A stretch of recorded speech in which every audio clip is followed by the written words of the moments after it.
యేసుక్రీస్తు వారి యొక్క శ్రేష్టమైన నామంలో మీ అందరికీ శుభములు వందనాలు తెలియచేస్తూ ఉన్నాను. మనం ఫిలిప్పీ పత్రికను ధ్యానం చేస్తూ ఉన్నాం. ఈరోజు 5వ భాగాన్ని మనం ధ్యానం చేద్దాం. ఈ 5వ భాగం ఫిలిప్పీ పత్రిక 3వ అధ్యాయం మొదటి 11 వచనాలు మనం ధ్యానం చేద్దాం. ఇక్కడ పౌలు యొక్క గొప్ప జీవిత లక్ష్యం అనేది మనకి కనబడతా ఉంది. ఏమిటా లక్ష్యం అంటే క్రీస్తును సంపాదించుకొనటమే తన లక్ష్యంగా మనకు కనబడతా ఉంది. అయితే మనం కొన్ని వచనాలను విడదీసి క్లుప్తంగా అర్థం చేసుకునే ప్రయత్నం చేద్దాం. ఈ 11 వచనాలలో మొదటి 3 వచనాలు, ఈ 3 వచనాలలో పౌలు ఏం చెప్తా ఉన్నాడు సంఘానికి అనంటే, మీరు చాలా జాగ్రత్తగా ఉండండి. కొంతమంది కొన్ని ప్రత్యేకమైన బోధలు చేసి మిమ్మల్ని చెడగొడతారు. నా దృష్టిలో అలాంటి వాళ్ళు కుక్కలతో సమానం.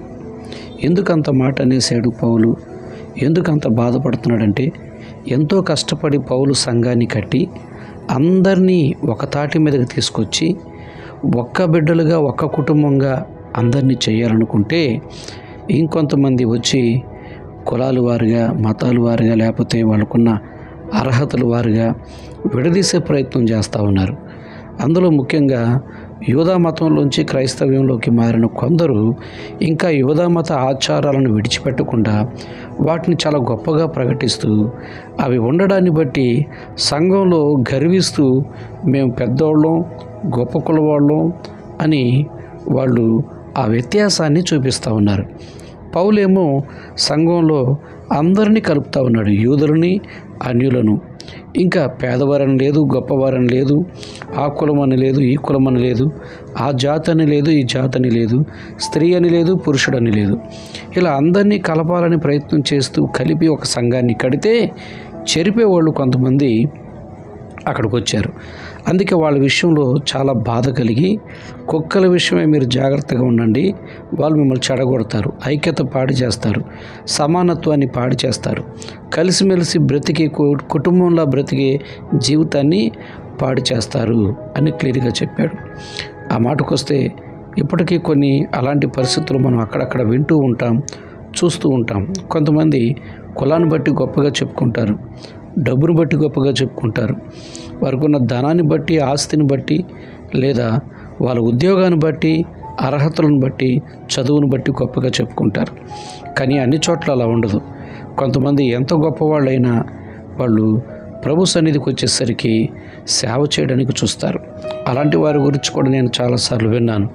ఒక పెద్ద పెద్ద ఆఫీసర్స్ కూడా మందిరానికి వచ్చి చెప్పులు సరిచేయడం, చెప్పులు పెట్టే స్థలం దగ్గర కాపలా కాయడం, భోజనాలు వడ్డించడం, ఇంకొంతమంది అయితే పెద్ద పెద్ద ఉద్యోగస్తులు మరి సంఘ సేవలు, టాయిలెట్స్ కడగడం, అంతా తమను తాము తగ్గించుకొని అందరూ ఒకటిగా ఉండే పరిస్థితులు చూస్తూ ఉన్నాం. కానీ ఎక్కువ శాతం ఇలాంటి వ్యత్యాసాలు కలిగినటువంటి వాళ్ళు తమ పరపతిని బట్టి, తమ అర్హతలను బట్టి మేము గొప్పవాళ్ళం, మీరు తక్కువ అని ఒక్క సంఘంలోనే, ఒక్క కుటుంబంలోనే, ఒక్క ప్రభు శరీర రక్తాలు భుజిస్తున్న వారిలోనే ఇలాంటి వ్యత్యాసాలు తీసుకురావడం అనేది మనం చూస్తూ ఉన్నాం.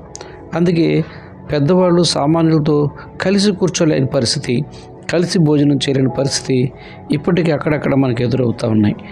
కాబట్టి ఇక్కడ పౌలు గట్టిగా స్ట్రాంగ్గా సంఘానికి చెప్తున్న విషయం ఏంటంటే, నేను మిమ్మల్ని ఎలా కట్టానో, ఎలాగ మిమ్మల్ని నడిపించానో, ఎలాగ మనం కలిసి బ్రతుకుతూ ఉన్నామో అలాగే మీరు ఉండాలి. మధ్యలో వాళ్ళు ఏమేమో చెప్తారు, వాటిని మీరు పట్టించుకోవద్దు. ఇక్కడ ప్రధానమైన ఉద్దేశం ఏమిటంటే సున్నితి అన్న ఒక ఆచారం అని మనకు బయటపడతా ఉంది. యూదులు సున్నితి పొందడం వలన చాలా గొప్పగా గర్వించేవాళ్ళు. సో అది ఖచ్చితంగా ఉండాలి, అసలు అది లేకపోతే మనం దేవుని పిల్లలమే కాదు అన్నట్లుగా బలంగా గుద్ది సంఘంలో బోధిస్తూ ఉంటే, మిగిలిన వారు పౌలు మాటలు విని అవేం అక్కర్లేదు, వాటి వలన కాదు, మనం ప్రభుని బట్టి మనం నీతిమంతులుగా మారాం, కృప ద్వారా మనం రక్షింపబడ్డాం అని పౌలు మాటలు విని కొంతమంది సంతోషిస్తూ ఉంటే వీళ్ళు వచ్చి ఇలా చెడగొడతా ఉన్నారు. సో ఇది అక్కడ జరుగుతున్న పెద్ద గొడవ. అందుకే పౌలు చాలా బాధ కలిగి వాళ్ళ యొక్క ఆచారాలను బట్టి, వాళ్ళ పరిస్థితులను బట్టి వాళ్ళు గర్విస్తూ ఉంటే పౌలు చాలా బాధతో సంఘానికి చెప్తున్నాడు, మీరు కుక్కల విషయంలో జాగ్రత్త అని. ఇక వాళ్ళు చెప్పే విధానమే గొప్పదైతే, వాళ్ళు చెప్పే కొన్ని ఆచారాలు, కొన్ని పద్ధతుల విషయంలోనే వాళ్ళు గొప్పగా ఎంచబడితే, పౌలు అంటాడు 4, 5, 6 వచనాలు మనం చూస్తే, శరీర క్రియలను బట్టి అతిశయించాలనుకుంటే నా పాత జీవితం చాలా గొప్పది అంటున్నాడు. నేను మీ అందరికంటే చాలా గొప్పవాడిని అంటున్నాడు. అక్కడ మనం చూడవచ్చు కొన్ని మాటలు. ఏమని? నేను 8వ రోజునే సున్నతి పొందాను, బెన్యామీను గోత్రానికి చెందినవాడిని, నేను పరిసయ్యుల తెగకు సంబంధించిన వాడిని, ఇక ధర్మశాస్త్ర విషయంలో ఎక్కడ కూడా నేను తప్పిపోలేదు, ధర్మశాస్త్రాన్ని తూచా తప్పకుండా పాటించాను, ధర్మశాస్త్ర విషయంలో నా మీద ఒక్క నింద కూడా లేదు అని చెప్తా ఉన్నాడు. నిజమే, ఇది లోక సంబంధంగా చూస్తే చాలా గొప్ప అర్హత కలిగినటువంటి భక్తుడే పౌలు. కానీ ఆ అర్హతలన్నిటిని కూడా, ఆ గొప్పతనం అంతటిని కూడా ఇప్పుడు ఎలాగ చూస్తూ ఉన్నాడంటే, క్రీస్తు విషయమై వాటన్నిటిని కూడా చెత్తలాగా చూస్తూ ఉన్నాడు. 7, 8 వచనాల్లో మనకి ఈ మాటలు స్పష్టంగా కనబడతాయి. అయితే ఈ గొప్ప అర్హతలను క్రీస్తు కోసం నష్టంగా ఎంచుకున్నానంటాడు. నాకున్నవన్నీ కూడా క్రీస్తుతో పోలిస్తే చెత్తలాగా కనబడతా ఉంది అంటున్నాడు. కాబట్టి క్రీస్తు కంటే ఏది నాకు గొప్ప కాదు, క్రీస్తు ముందు నాకు ఏవి కూడా, అవన్నీ కూడా అర్హతలుగా కనబడట్లేదు, నేను ఆయన పొందుకోవడమే గొప్ప అర్హత, ఆయనే శ్రేష్టమైన వాడు అని 7, 8 వచనాల్లో తన యొక్క ఆలోచన చెప్తా ఉన్నాడు. ఇక 9వ వచనం చూస్తే, ధర్మశాస్త్రం వలన అనగా క్రియల వలన కలుగు నీతి కాక విశ్వాసం వలన నీతి నేను కోరుకుంటున్నాను అన్నాడు. ఎందుకంటే ధర్మశాస్త్రం వలన, ఆ క్రియల వలన, ఆ ఆచారాల వలన మేము నీతిమంతులు అని గర్వించేవారు ఉన్నారు, దాన్ని బట్టి కాదు, విశ్వాసం వలన కలుగు నీతే నేను కోరుకున్నాను. అదే నిజమైంది. ఇంకా మళ్ళీ మతపరమైన ఆచారాలన్నీ తీసుకొచ్చి సంఘంలో పెట్టడానికి వీల్లేదు. అది పౌలు యొక్క ఆవేదన. ఎందుకంటే క్రైస్తవ్యం అనేది మతం కాదు, మార్గం. యూదా మత సంబంధమైన ఆచారాలు ఇక ఈ మార్గంలో అవలంబించకూడదు. ఇది అందరికీ అందుబాటులో ఉండాలి, అందరికీ సులువుగా ఉండాలి, అందరూ కలవాలి, అందరూ ఒకటే, ఇక ఎవరిలో భేదం ఉండకూడదు అని పౌలు యొక్క ఆవేదన అది. ఇక 10, 11 వచనాలు కూడా మనం చూస్తే, పౌలు చాలా అనుభవపూర్వకంగా చెబుతున్న, తెలుసుకోవాలనుకుంటున్న కొన్ని విషయాలు ఏంటంటే, ఇదిగో నేను శ్రమ అనుభవాన్ని, పునరుద్ధానమును చూడాలని నేను ఆశపడుతున్నాను అంటున్నాడు. అంటే ఏం కోరుకుంటున్నాడంటే, ఒకటి సంఘం ఒకటిగా ఉండాలని కోరుకుంటున్నాడు, ఎవడు చెరపకూడదని కోరుకుంటున్నాడు. వ్యక్తిగతంగా ఏం కోరుకుంటున్నాడంటే, ఇదిగో నేను క్రీస్తు శ్రమలో పాలి పొందాలని కోరుకుంటున్నాడు, క్రీస్తు పునరుద్ధానంలో పాలి పొందాలని కోరుకుంటున్నాడు. ఒక్క మాటలో చెప్పాలంటే, నేను క్రీస్తులాగా మారిపోవాలి అని కోరుకుంటున్నాడు.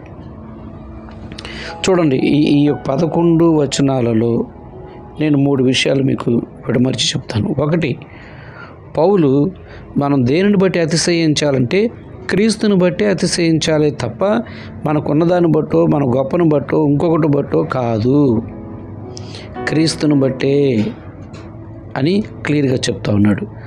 రెండోది ఏం చెప్తున్నాడంటే, ఇదిగో నేను అలాంటి క్రీస్తు కోసం నాకున్న అర్హతలు ఇవన్నీ కూడా నేను చెత్తతో భావించాను, నష్టంగా ఎంచుకున్నాను అన్నాడు. నేను అవన్నీ కూడా నష్టంగా ఎంచుకున్నాను, చెత్తతో భావించాను. ఎందుకంటే వాటన్నిటికంటే నాకు క్రీస్తు దొరకడమే గొప్ప, నేను క్రీస్తుని నమ్ముకోవడమే గొప్ప, క్రీస్తుని పొందుకోవడమే నేను గొప్ప, అది క్రీస్తుని కలిగి ఉండడమే గొప్ప.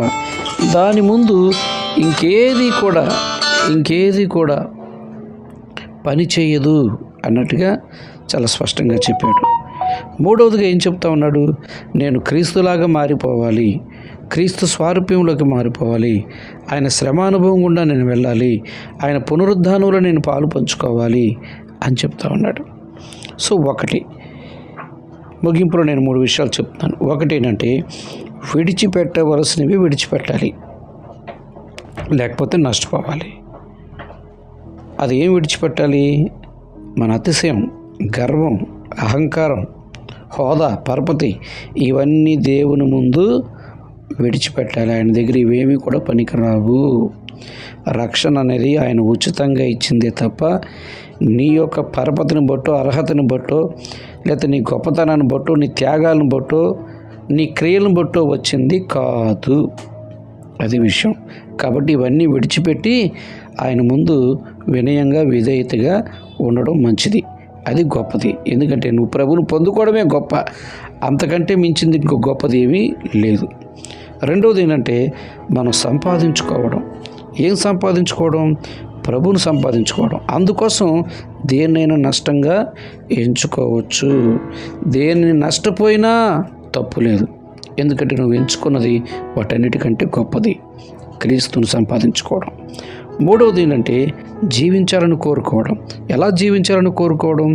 క్రీస్తులాగా జీవించాలి, క్రీస్తు స్వభావం కలిగి జీవించాలి, క్రీస్తు పోలికలు కలిగి జీవించాలి. ఇది మనం ఆశపడాల్సింది. కాబట్టి విడిచిపెట్టవలసింది విడిచిపెట్టాలి, పొందుకోవాల్సింది పొందుకోవాలి, జీవించవలసిన విధానంలో జీవించాలి. ఈ ఫిలిప్పీ పత్రికలో 5వ భాగంలో ఈ 3వ అధ్యాయం మొదటి 11 వచనాలలో ఈ 3 విషయాలు మనం గుర్తుంచుకుందాం. దేవుడు మనల్ని దీవించును గాక. ఆమేన్.